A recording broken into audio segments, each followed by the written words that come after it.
अस्सलाम वालेकुम जी। इस वक्त मैं मौजूद हूँ हिरोशिमा जापान में, और ये वो जगह है जहाँ पे एटमी हमला हुआ था 1945 में।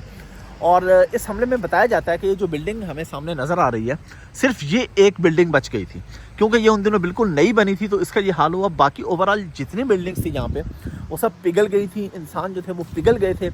एटम बम में ये होता है कि जब कहीं पे वो गिराया जाता है तो गिरने से पहले वो हवा में ही फटता है, और इतनी गर्मी, इतना टेम्परेचर उसमें हो जाता है कि लोग पिघलना शुरू हो जाते हैं। यहाँ साथ ही एक दरिया है, कुछ लोगों ने उसमें छलांग लगा दी, नहर में छलांग लगा दी, लेकिन तकरीबन 1.5 लाख के करीब बंदे जो हैं वो मर गए थे उसमें। और जिन्होंने सर्वाइव भी किया, जो कुछ थोड़े बहुत बच गए थे, उनको भी कोई ना कोई डिजीज़, किसी की आंख चली गई, किसी का कान। और कहा यह जाता था कि ये इसका जो असर है वो 70-80 साल तक रहेगा, आगे जनरेशन तक डीएनए में इसका इफेक्ट रहेगा, और वो रहा भी। लेकिन उसके बाद जिस तरीके से हिरोशिमा ने ग्रो किया, अभी हम इसको देख रहे हैं, बहुत खूबसूरत है ये। और यहाँ पे अच्छा, इन्होंने एक और बड़ी मज़े की चीज़ की हुई है। इनका ये कहना है कि जो भी अमेरिकन नेशनल्स हैं उनका इलाज हिरोशिमा के हॉस्पिटल में 100% फ्री ऑफ कॉस्ट होगा। ये कह रहे हैं कि हम इस तरह बदला लेंगे कि हम अगर आपने पीस के लिए किया था तो हम बताएंगे कि अखलाक क्या होता है, हम बताएंगे पीस क्या होता है।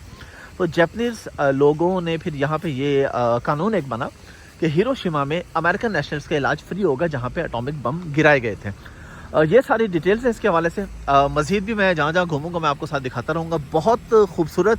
और जब जिसने एटम बम बनाया था वो फर्स्ट इंसानी तारीख में पहला एटम बम यहीं पे गिरा था, और जिसने बनाया था उसका ये कहना था कि बहुत सालों तक, 70-80 सालों तक यहाँ पे घास नहीं उग सकेगी, यहाँ पे कुछ भी नहीं हो सकेगा। लेकिन अगले सीज़न में हल्की हल्की घास उगना शुरू हुई, फिर ऐसे ऐसे चीज़ें बेहतर होना शुरू हुई, और अब यहाँ पे क्या कमाल का लाइफस्टाइल है। हम लोग ओसाका भी घूमे हैं। ओसाका के बाद अभी जब हम लोग यहाँ पे आए हैं तो ये हमें उससे ज़्यादा मॉडर्न लग रहा है, ओसाका से ज़्यादा हमें मॉडर्न लग रहा है। ये देखिए जी, ये है जी नहर या स्मॉल रिवर। इसमें लोगों ने छलांग लगाई थी जब हमला हुआ था 1945 में, क्योंकि हीट इतनी ज़्यादा थी, गर्मी इतनी ज़्यादा थी कि उनको कुछ सलूशन मिल नहीं रहा था। और चंद ही लोग थे जो बचे थे जिन्होंने छलांग लगाई, और वो भी कोई किसी न किसी डिजीज़ के साथ। बाकी अब ये देखें, यहाँ पे अगर आप इसको आके देखते हैं, विज़िट करते हैं, सिवाय इसके कि आप ये बिल्डिंग देखें, या थोड़ा सा पीछे वो जगह थी जहाँ पे एटम बम एग्जैक्टली आके गिरा था, यानी 400-500 फीट ऊपर ही हवा में फट गया था, तो एग्जैक्टली वो जगह थोड़ी सी फासले पे है, यानी फ्यू मीटर्स, 300-400 मीटर्स या 500 मीटर्स के फासले पे। और ये अब आप अगर बाकी देखें, मतलब इस जगह पे ना आए और वैसे इसको देखें, तो आपको लगेगा कि यहाँ पे कभी कुछ हुआ ही नहीं था। तो कौम में ज़ाहिर बात है, जो जहाँ पे ईमानदारी से चीज़ें होती हैं, जहाँ पे खाने वाले नहीं होते, सब हलाल खाते हैं, अपना कमा के खाते हैं, दूसरों का नहीं खाते, तो वहाँ पे फिर चीज़ें इसी तरह बेहतर होती हैं।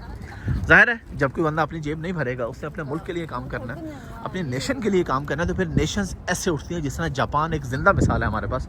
जापानीज़ जो पासपोर्ट है वो रैंकिंग में नंबर 1 पे है दुनिया में। मतलब ये इनकी वर्थ है। पर कैपिटा इनकम बड़ी ज़बरदस्त है यहाँ पे, आई थिंक $44,000 से ऊपर है।